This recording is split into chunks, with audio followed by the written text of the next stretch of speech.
वर्तमान में आप देख रहे हैं कि जिस प्रकार से पेपर लीक के मुद्दे पर एक माहौल बन गया, जितने लोग उतने विचार, उतनी बातें, क्या सही है क्या गलत है, एक आम आदमी ये देख देख कर कन्फ्यूज़ हो रहा है। एक तरफ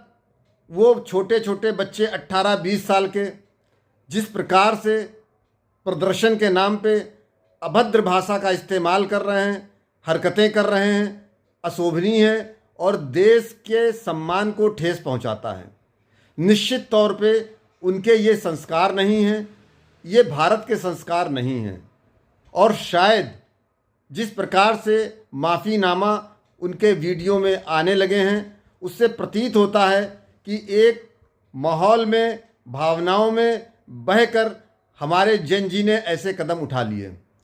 लेकिन बात इतनी हल्की नहीं हो सकती। मेरा मानना है कि जो प्रदर्शन वहाँ किए जा रहे थे वह राष्ट्र विरोधी तत्वों के हाथ में यह जंजीर खेल रहा था। निश्चित तौर पे एक ऐसे मुद्दे को जिस पर सरकार संवेदनशील थी, उसने एक्शन लिया था, 1 साल खराब होने से बचाया भी था, उसके बावजूद इतना बड़ा आंदोलन किया गया शिक्षा मंत्री के इस्तीफे के नाम पे, और सेना, पुलिस, माननीय प्रधानमंत्री जी के प्रति जो असंवेदनाशीलता दिखाई गई, जिस प्रकार से अभद्र भाषा का इस्तेमाल हुआ, ये कहीं से स्वीकार्य नहीं है। परंतु हमें इसके पीछे अवश्य जाना होगा। वहाँ पर जो लोग थे, इसकी गहन जांच होनी चाहिए और निश्चित तौर पे जो खाना फ्री में बांटा गया है उस खाने की भी जांच होनी चाहिए।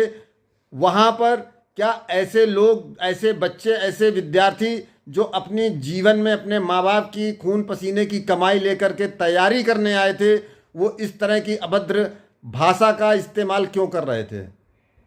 हो सकता है कुछ उस टूल किस का हिस्सा हों, लेकिन जिस प्रकार से छोटे छोटे 18-20 साल के, 22 साल के बच्चे जिस तरीके का बिहेव कर रहे थे और उनके आसपास उपस्थित समूह उनको प्रोत्साहित कर रहा था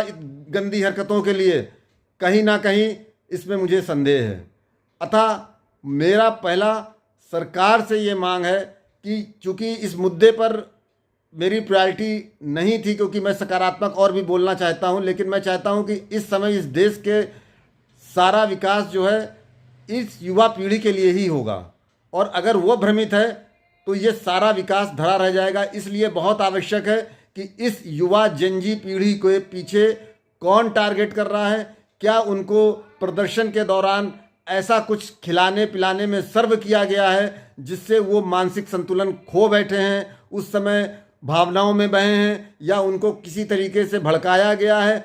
कौन सी ऐसी ताकतें हैं जिन्होंने उन नन्हे बच्चों के, विद्यार्थियों के कंधे पर बंदूक रख करके इस देश को अराजकता में डालने का कार्य किया है? मेरा पहला सरकार से विनम्र अनुरोध है कि ऐसे लोगों को भी चिन्हित करें, उन बच्चों के साथ साथ कि उन बच्चों ने ऐसी बात बोली है तो किन आधारों पर बोली होगी, ये आवश्यक बहुत है।